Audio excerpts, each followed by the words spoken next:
अगर आपको वीडियो पसंद आती है और आपके यूजफुल की हो तो आप लोग थोड़ा सा भी आलस ना करें, वीडियो देख लेते हैं उसके बाद सब्सक्राइब नहीं करते। बस आपसे एक ही निवेदन है कि वीडियो को आप सभी लोग सब्सक्राइब कर लें।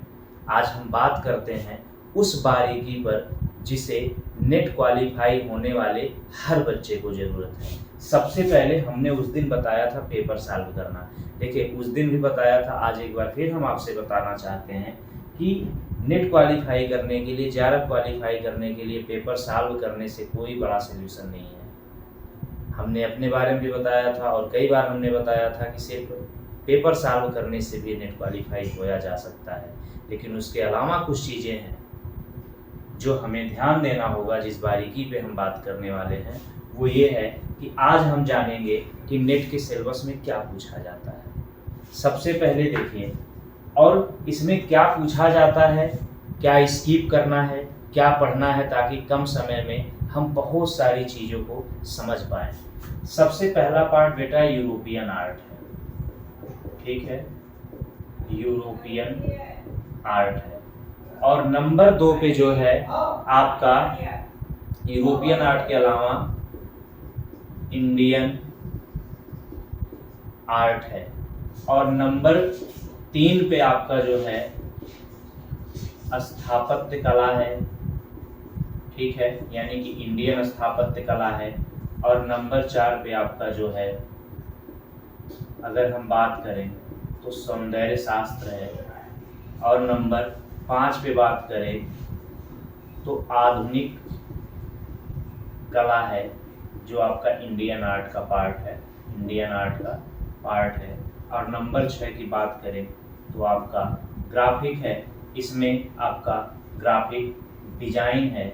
और इसी में आपका जो है ग्राफिक डिजाइन के बाद आपका विज्ञापन है, इसी में आपका फोटोग्राफी है, और इसी में आपका जो है कंप्यूटर कला है। इतनी सारी चीज़ें हमें जो है देखने को मिलती हैं नेट के सिलेबस में। मोटे तौर पे इतनी चीज़ें हमें देखने को मिलती हैं। आज इस बात को हम समझेंगे कि हमें जो है क्या नेट पढ़ने के लिए, नेट क्वालिफाई होने के लिए सभी चीज़ें बहुत ज़्यादा पढ़नी हैं, या इतनी सारी चीज़ें हम 3 महीना में कैसे पढ़ सकते हैं। तो पहला सोल्यूशन तो हमने बता दिया है कि पेपर सॉल्व कर लीजिए, ज़्यादा से ज़्यादा समस्या आपकी खत्म हो जाएगी। इतना हम मानते हैं कि अगर सिर्फ आप पेपर सॉल्व करते हैं, पेपर सॉल्व करते समय जिस सीरीज में प्रश्न पूछे गए उसका अगर आपके पास नोट्स है तो आप ये समझ लीजिए उसको अगर आप नोट करते हैं तो वहीं से नेट क्वालिफाई हो जाएंगे। लेकिन इसके अलावा जो बहुत बारीकियां हमें समझनी है बेटा यूरोपियन आर्ट। लेते हैं पहले पार्ट को, इसके बारे में हम आपको बताएंगे आज। यूरोपियन आर्ट को आपको बता दें कि अगर यूरोपियन आर्ट से आपके 25 प्रश्न आने हैं, 30 प्रश्न आने हैं, 35 प्रश्न आने हैं, तो कहाँ से प्रश्न आते हैं। सबसे पहले यूरोपियन आर्ट से जो प्रश्न आता है गोथिक से पढ़िए आप। गोथिक से लेकर के जो आपका पाप आर्ट या आप आर्ट है उसे पढ़िए। गोथिक से पहले आपको पढ़ने की जरूरत बिल्कुल भी नहीं है। वो इसलिए नहीं है क्योंकि इस चैप्टर से प्रश्न अगर आपके आएंगे तो 2 आएंगे, यानी कि गोथिक से पहले अगर हमारे प्रश्न आएंगे तो 2 आएंगे, 3 आएंगे, इससे ज़्यादा प्रश्न नहीं आएंगे। हम अपना जो 10 दिन का समय है या हम जो भी समय बात कर लें, 2 घंटे का है, 4 घंटे का है, मैं ऐसे टॉपिक पे क्यों अपना समय बर्बाद करूं जहां से प्रश्न आने ही नहीं है। और ये बारीकी है आपका। सबसे पहले तो हमें देखना है कि गोथिक से हम आगे पढ़ेंगे, लेकिन एक चीज़ यहाँ पे और है, ठीक है। आप गोथिक से आगे पढ़ लीजिए, जितना आपसे हो पाए आप उतना पढ़ लीजिए। लेकिन जब आप क्वेश्चन 30 देखेंगे, 25 देखेंगे, तो आपको बता दें कि 50% जो है क्वेश्चन बेटा मूर्तिकार से आता है। यूरोपियन आर्ट का मूर्तिकार से आता है, केवल और केवल मूर्तिकार से। तो यानी कि आप पूरे यूरोपियन आर्ट का मूर्तिकार जितने हैं इनको आप अलग करिए, इनकी मूर्ति कला के बारे में देखिए, समझिए। दूसरी चीज, अब हम देखिए एक पार्ट को बता रहे हैं तो उसके बारे में पूरा हम बताएंगे। आज हम अपने वीडियो के माध्यम से आप लोगों के लिए नेट क्वालिफाई करना इतना आसान कर देंगे कि अगर आप मेरी बात को समझते हैं, सुनते हैं और यदि मानते हैं तो आपके लिए नेट क्वालिफाई करना कोई बहुत बड़ा मुद्दा नहीं रह जाएगा।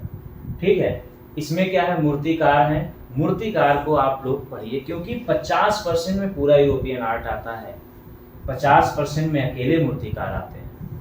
तो ये मूर्तिकार आपको ढूंढने हैं और लिखने हैं, बाकी इन सब मूर्तिकारों के बारे में हमारी क्लास चलती है। ठीक है, मोबाइल नंबर आपको दिया जा चुका है, थंबनेल में मोबाइल नंबर है, आप कांटेक्ट करके क्लास से जुड़ सकते हैं। ठीक है, तो ये सारी चीज़ें अलग से पढ़ाई जाती हैं। मेरे द्वारा जो है मूर्तिकार का स्पेशल क्लास लिया जाता है, यूरोपियन तो होता ही है, मूर्तिकारों को भी पढ़ाया जाता है। तो आपको बात समझना है, 50% में अकेले मूर्तिकार और 50% में गोथिक से लेके पाप तक। अगर मान लीजिए 25 प्रश्न आ रहे हैं, तो 25 प्रश्न में ऐसी कुछ स्थिति होती है, 20 प्रश्न में ऐसी कुछ स्थिति होती है। बात क्लियर है कि हमें तो सबसे ज़्यादा मेहनत कहाँ करना है, यूरोपियन आर्ट में मूर्तिकार पे करना है। छोड़ देते हैं, अब मूर्तिकार पढ़ लेते हैं, बाकी गोथिक से यहाँ तक पढ़ लेते हैं। गोथिक से पहले हमें छूने की जरूरत नहीं है। जब पेपर आप सॉल्व करेंगे तो जितना गोथिक से पहले प्रश्न आज तक आया है उसी में से आ जाएगा। एक चीज़ और सुनिए, जो चित्र आता है यूरोपियन आर्ट का, अभी तक जो भी चित्र पूछा गया है, चित्र पूछने का पैटर्न अब आया है, लेकिन जो पुराना पैटर्न था चित्र नहीं आते थे। इसका मतलब क्या है कि ये चित्र अब वही पूछे जा रहे हैं जो चित्र इसके पहले विकल्प में, क्रम में आर्टिस्टों के पूछे जा चुके हैं। ये बिल्कुल सिंपल सी बात है कि आपको कोई भी नया चित्र देखने की जरूरत नहीं है। आप जो आज तक पूछे गए हैं उन्हीं चित्रों को अगर आप खोल करके गूगल पे देख लेते हैं, उसको समझ लेते हैं, तो उसी में से चित्र आ जाएगा। इस तरह से हमारा यूरोपियन आर्ट हमें कंप्लीट करना है बेटा। क्लियर है? एक बार पुनः बता देते हैं, 50% मूर्तिकार, 50% में पूरा यूरोपियन आर्ट। क्लियर है? और इसमें जो है मूर्तिकार को पढ़ने के बाद और पूरे जो है यूरोपियन आर्ट को पढ़ने के बाद जो है हमें चित्र देखना, वो चित्र हमें देखना है जो आज तक पिछले विगत वर्षों में पूछे जा चुके हैं। तो ये पार्ट हमारा जो है बेटा क्लियर होता है। इसके बाद हम बात करते हैं इंडियन आर्ट की। ये हमारा इंडियन आर्ट है, यानी कि हम इस इंडियन आर्ट में रखे हैं प्रागैतिहासिक से लेकर के पहाड़ी शैली तक। कंपनी को नहीं रखेंगे, पहाड़ी शैली को रखेंगे। अगर आप इसको 4 दिन भी पढ़ते हैं, 5 दिन भी पढ़ते हैं, तो वो पूरा आपका टाइम वेस्ट है, पूरा का पूरा टाइम वेस्ट है। क्योंकि यहाँ से जो प्रश्न की संख्या आती है वो मात्र और मात्र जो है आपकी 1, 2, 3, 4, और ये इतना आसान आता है कि अगर आप पेपर सॉल्व करते हैं तो 100 में 100% करके आएंगे। इसका मतलब ये है कि सोचिए, जो आपका समय यहाँ पे 1 हफ्ते बर्बाद हो रहे थे वो पूरी तरह से आपको जो है समाप्त करने हैं, क्लियर है? यानी कि इंडियन आर्ट तो आपका जो है ऐसे स्किप हो गया, अब हम बात करेंगे स्थापत्य कला की। और ये जो इंडियन आर्ट का स्थापत्य कला है ये बहुत इंपॉर्टेंट है। स्थापत्य कला आपका बहुत इंपॉर्टेंट है। आजकल जो चित्र पूछे जा रहे हैं वो स्थापत्य कला से पूछे जा रहे हैं, वही चित्र जो इसके पहले विकल्प में पूछे जा चुके हैं, वो चित्र आ रहे हैं। और स्थापत्य कला को आपको कहीं भी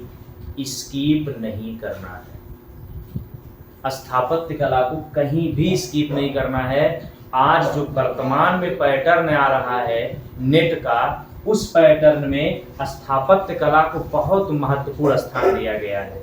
ठीक है? और वो महत्वपूर्ण स्थान आपका स्थापत्य कला का हमें देखने को मिलता है। इसलिए आप लोग स्थापत्य कला को बिल्कुल भी स्किप नहीं करिएगा। बल्कि मैं आपसे इतना कहूँगा कि स्थापत्य कला में जितनी आप नई चीजें खोज सकते हैं उतना खोजिए, लेकिन अब उसमें एक बात बताते हैं बेटा, आधुनिक स्तर पर नहीं। नई चीजें आप लोग जो है टाइम वेस्ट मत करिएगा लोगों के बहकावे में आकर के, या फिर जो है किसी को कोई चीज नया आ गया फिर उसके बारे में सर्च करके नहीं। आपको नई चीजें खोजनी है और वो खोजनी है आपको मुगल शैली से पहले, मुगल शैली से पहले, यानी कि ऐसे ऐसे मीनार, ऐसे ऐसे मस्जिद, ऐसी ऐसी मूर्तियां जो राजस्थान में, गुजरात में, पश्चिम बंगाल में, उत्तर प्रदेश में, मध्य प्रदेश में, सल्तनत काल में, प्रांतीय शैली में, मुगल शैली में बनाए गए हैं और वो किसी किताब में उपलब्ध नहीं है, वो किसी किताब में जो है उपलब्ध नहीं। ठीक है, तो हमें जो है स्थापत्य कला को इस तरह से पढ़ना है, बिल्कुल नए तरीके से जो है पढ़ना है। अब हम बात करेंगे सौंदर्य शास्त्र की, अब हम बात करेंगे सौंदर्य शास्त्र की। बिल्कुल सौंदर्य शास्त्र के लिए आपको परेशान नहीं होना है। अगर आप विगत 10 वर्षों का पेपर सॉल्व करते हैं तो इस 10 वर्षों में जो भी आपके 50 से लेकर के 100 प्रश्न आए हैं और जिन सौंदर्य शास्त्रियों के बारे में पूछा गया है, सिर्फ उतना आपको यहाँ से नोट करने हैं और इन सौंदर्य शास्त्रियों को जो है आपको किताब से ढूंढ लेने, बस। ठीक है, इतना कहना, चाहे वो हिगेल हो, चाहे प्लेटो हो, चाहे अरस्तु हो, ठीक है, जितने लोग हैं, ठीक है, उतने लोगों को जो है आपको फ्राइड वगैरह जितने भी मिल रहे हैं, इनको आपको जो है लिख लेना है। और सौंदर्य शास्त्र के लिए अगर हम आपको बेहतरीन पुस्तक बताएं तो वो राजेंद्र की है। ठीक है, आपको राजेंद्र की पुस्तक खरीदनी है और जो, अब देखिए पूरी पुस्तक नहीं पढ़नी है, आज तक जितने प्रश्न पूछे गए हैं उनको एक जगह सौंदर्य शास्त्र हेडिंग करके नोट कर लेना है, सभी प्रश्नों को, वो प्रश्न याद कर लेने हैं और जिनसे रिलेटेड प्रश्न आया है, मात्र कितने होंगे, 5, 10, 20, 25, 20 से ज्यादा नहीं होंगे, 25 से ज्यादा नहीं होंगे, इनमें से केवल 25 लोगों को आप पढ़ेंगे, केवल 25 लोगों को पढ़ेंगे, आपका सौंदर्य शास्त्र की प्रॉब्लम पूरी तरह से सॉल्व हो गई। क्लियर है? अब देखिए इसके बाद हमें क्या करना है, सौंदर्य शास्त्र के बाद से आधुनिक कला की हम बात करेंगे, आधुनिक कला की बात करेंगे। जो भारतीय चित्रकला में आधुनिकता है, ये बंगाल शैली या कंपनी शैली से ये शुरुआत हो गई है। कंपनी शैली से शुरुआत होने के बाद जो है आपका ये अभी तक जो भी मॉडर्न है, अब यहाँ से प्रश्न आपको कैसे पढ़ने हैं बता रहे हैं। मान लीजिए 20 प्रश्न आने हैं मॉडर्न आर्ट से, ठीक है, 20 प्रश्न आपके मॉडर्न आर्ट से आने हैं। करना क्या है, इन 20 प्रश्न में से आप हमारा यकीन करिए 7 आएंगे छापाकार, 7 प्रश्न आएगा मूर्तिकार से, स्पेशल मूर्तिकार से और छापाकार से। अब बचे आपके जो 6, हमें लगता है इतनी भी संख्या नहीं होगी, आप 8 पकड़ लीजिए छापाकार और मूर्तिकार से। मात्र आपके 4 प्रश्न आएंगे चित्रकार से।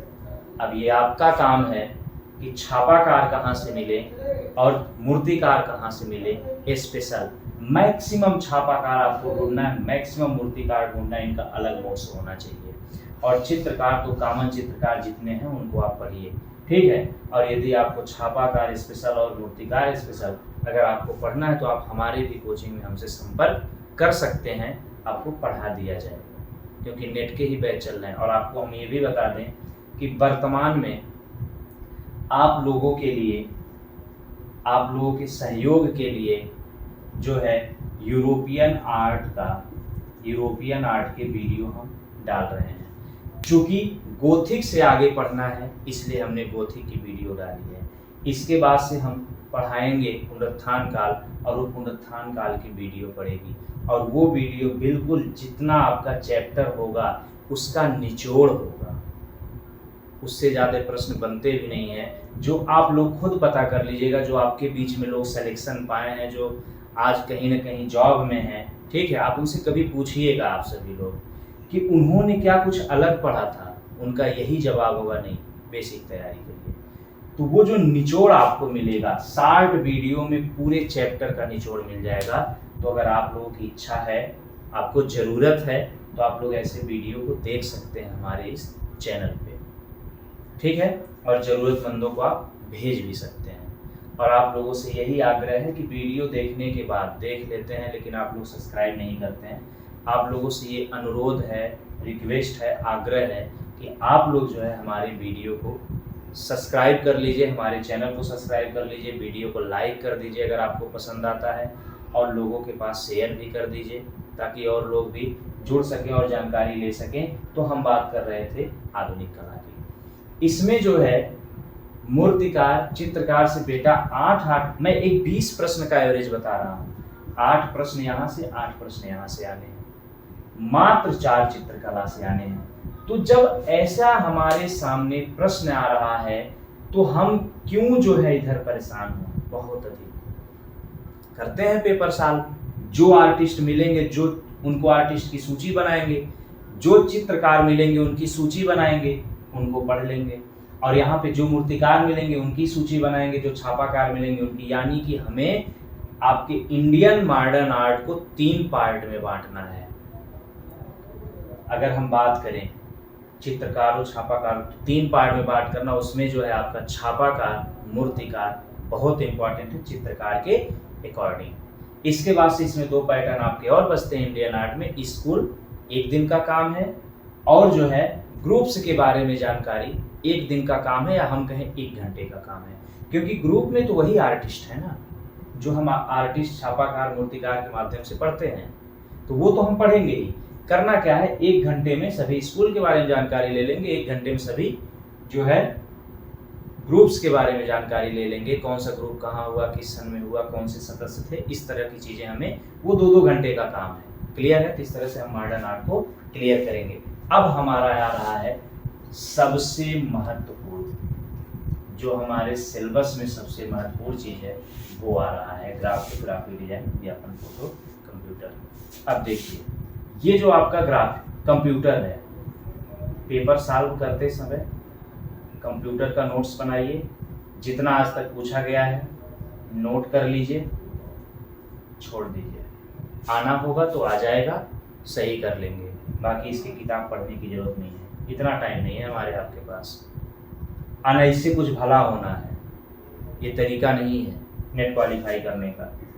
ठीक है, अब आया हमारा फोटोग्राफी। आज तक जितने प्रश्न आए हैं पेपर सॉल्व करते 20 साल, 10 साल, 15 साल जब भी हो रहे हैं, 2007 से पेपर हो रहे हैं, धीरे धीरे आपका बहुत समय होने वाला है। ठीक है, जो भी हमें पेपर मिलते हैं, हम फोटोग्राफी का प्रश्न, फोटोग्राफी चैप्टर बना करके हम प्रश्न नोट डाउन कर लेंगे, इन्हीं को पढ़ लेंगे। आना होगा तो आएगा, नहीं आना होगा तो नहीं आएगा। अब आता है हमारा विज्ञापन। विज्ञापन में तो हम सोच भी नहीं सकते, क्योंकि आजकल विज्ञापन के अगर 5 प्रश्न आ रहे हैं तो 1 प्रश्न या 2 प्रश्न बेसिक आते हैं।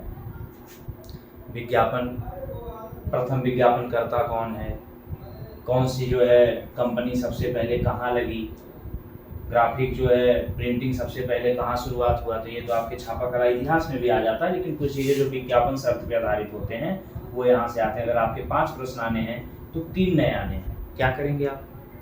जब 3 नए आने हैं, 2 पुराने आने हैं, तो हमको क्या करना, पेपर सॉल्व करना, और उसका एक चैप्टर बनाना है ग्राफिक विज्ञापन का, और विज्ञापन का चैप्टर बना करके जो है हमें ये प्रश्न नोट डाउन करने हैं। क्लियर है? कहाँ से प्रश्न नोट डाउन करने, पेपर आप लोग देखते जाइए। जितना लोगो है आज तक का, जितना लोगो पूछा गया है, लोगो लिख दीजिए। जितने विज्ञापनकर्ता आज तक पूछे गए हैं, चाहे वो अलेख पदम सिंह हो, चाहे जितने हो, सभी को जो है आप लोग एक लिस्ट बनाएंगे विज्ञापनकर्ताओं को, और उनके बारे में गूगल पे जानकारी लेंगे। उनके एड्स के बारे में, जैसे प्रसून लोग हैं, प्रसून जोशी लोग हैं, इन लोगों ने फिल्म निर्माता का काम किया है।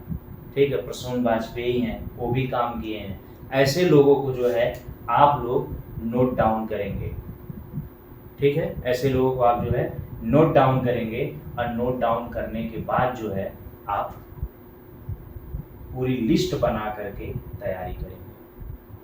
अलग से कुछ नहीं पढ़ना है, सूची बनाना है, जितने विज्ञापनकर्ता मिले, जितने लोगों मिले, जितनी कंपनियां मिली, उनके बारे में। यानी कि आपका मैक्सिमम प्रश्न सॉल्व होने के लिए पेपर से ही आपको आइडिया मिल जाएगा।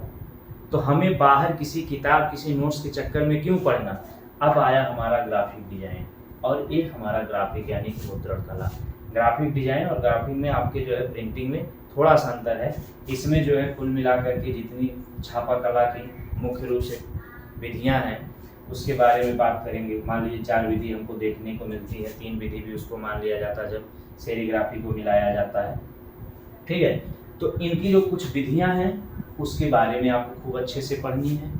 छापा कला का जो इतिहास है इसके बारे में अच्छे से पढ़ना है, और छापा कला का इतिहास और विधियां इसके लिए आपकी सुनील की किताब पर्याप्त है। जो सुनील कुमार की छापा कला की पुस्तक है वो पर्याप्त है, वहाँ से आप इसको पढ़ सकते हैं। दूसरी चीज़, जब आपका ग्राफिक डिज़ाइन आया तो राजेंद्र यादव जी की किताब आप ले लीजिए और ग्राफिक डिज़ाइन की जो बेसिक चीज़ें हैं आप यहाँ से पढ़ लीजिए, ठीक है। बाकी यदि आपको पढ़ना हो तो हम भी तो पढ़ाएंगे ही आपको, ठीक है। ग्राफिक डिज़ाइन आपको जो है यहाँ से मिल जाएगा। आपने ये देखा कि मैक्सिमम चीज़ें तो हमारे पेपर से हो रहे हैं। पूरा इंडियन आर्ट स्किप करना है, गोथिक से पहले स्किप करना है, स्थापत्य में कुछ भी स्किप नहीं करना है। उसके बाद यहाँ से ये 3 पार्ट जो है हमें केवल पेपर सॉल्व करने से करना, फिर पढ़ने के लिए बचा क्या? आज आप देखिए पढ़ने के लिए क्या बचा। यहाँ पे मूर्तिकार, छापाकार, चित्रकार अलग अलग पढ़ लेना है और उसके बाद जो है स्थापत्य पढ़ लेना है, यूरोपियन में पढ़ना है ग्राफिक, और ये ग्राफिक डिजाइन पढ़ लेना है। सौंदर्य साल भी पेपर सॉल्व करते समय करना है। तो कुछ ये मान के चलिए 50% से कम हमें पढ़ाई करना है और 50% हमें पेपर पे डिपेंड होना है। इसीलिए हमने बताया था कि अगर आप उसको जो है कह सकते हैं ब्रह्म शस्त्र अगर कह सकते हैं तो वो पेपर है। जो बच्चे नहीं समझ पाते हैं 1 बार 2 बार 4 बार 6 बार 10 बार 20 बार वो पेपर देते रहते हैं, लेकिन उनका नेट क्वालिफाई तक नहीं होता है, क्योंकि पढ़ते तो वो खूब हैं लेकिन कभी पैटर्न नहीं जान पाए कि हमें क्या पढ़ना। कभी पेपर सॉल्व नहीं करेंगे, खूब ज़्यादा नोट्स पढ़ेंगे, खूब ज़्यादा किताब पढ़ेंगे, और जब एग्ज़ाम में शामिल होंगे तो फिर वो ऐसे ऐसे प्रश्न आए रहेंगे विगत वर्षों के जो उनको किताब और नोट्स में नहीं मिलते हैं, क्योंकि नेट में आपको अच्छे से पता है हर बार 25 क्वेश्चन नया बनाता है। अब जब हर बार इतने वर्षों से नया बनाता आ रहा है और जो नया बना वो बेसिक हो गया, पुराना हो गया, और आपको वो नहीं पता है तो आप नया कितना कर पाओगे? नोट्स किताब में तो मिलता नहीं, सबको पता है। मार्केट में किताबें इतनी अवेलेबल नहीं है कि जो नेट लेवल के प्रश्न उसमें आए और कोई दावा कर सके। इतिहास तो है नहीं कि हम इतिहास नया तो बनता नहीं है। प्राचीन इतिहास है, मध्यकालीन इतिहास है, आपका आधुनिक इतिहास है, वहीं से प्रश्न आएंगे, कठिन से कठिन आ सकते हैं। यहाँ तो प्रश्न बनाए जा रहे हैं ना।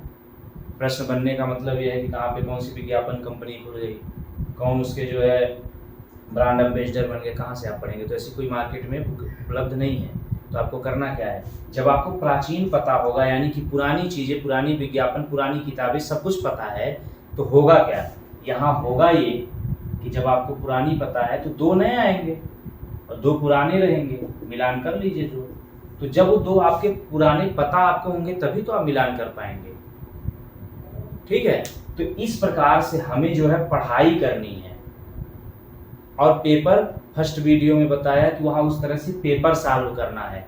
अब कुछ आपको तरीका बता रहे हैं और ट्रिक बता रहे हैं कि जो हमारे लिए बहुत लाभदायक होगा। वो क्या है समझना है हमें।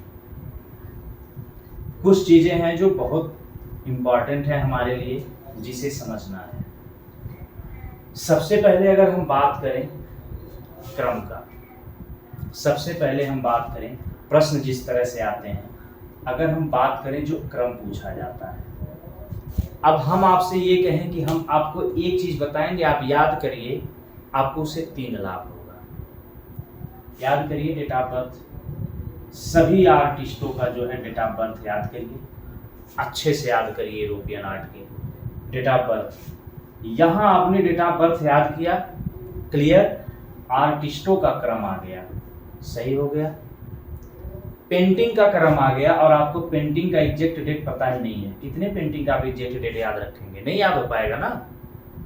अब आपको वैसे भी गलत करना है क्योंकि आपको पेंटिंग का डेट तो याद ही नहीं है ना। वैसे भी प्रश्न गलत करना गलत हो रहा है, तो कहीं से अगर सहयोग ले सकते हैं तो डेट ऑफ बर्थ से ले सकते हैं। आ गया, डेट ऑफ बर्थ आपको याद है तो इतना अगर आपको पता है ये पेंटिंग इस आर्टिस्ट की है और आर्टिस्ट का जो क्रम है, कौन सा आर्टिस्ट पहले जन्मा, कौन सा आर्टिस्ट बाद में पैदा हुआ है, तो आर्टिस्ट से क्रम आपने लगा लिया। यानी कि डेट ऑफ बर्थ याद करने से 2 चीजें यहाँ पे हुई। तीसरा क्या हुआ, इधर आर्टिस्ट देता है, इधर डेट ऑफ बर्थ देता है, मिलान दे देता है। तीसरा सोचिए आप लोग कि अगर ठीक है बहुत सारे लोगों को जानकारी होगी, लेकिन कुछ ऐसे बच्चे होंगे जिनको जानकारी बिल्कुल नहीं है नेट क्वालिफाई कैसे होते हैं। आप सोचिए हम याद कर रहे हैं डेट ऑफ बर्थ और प्रश्न सॉल्व कर रहे हैं 3 तरीके का। ये कभी संभव है? अगर हमको डेट ऑफ बर्थ याद नहीं हो रहा है तो ये संभव है आप कर लेंगे? नहीं कर पाएंगे। तो यही तो हमारा बेसिक है।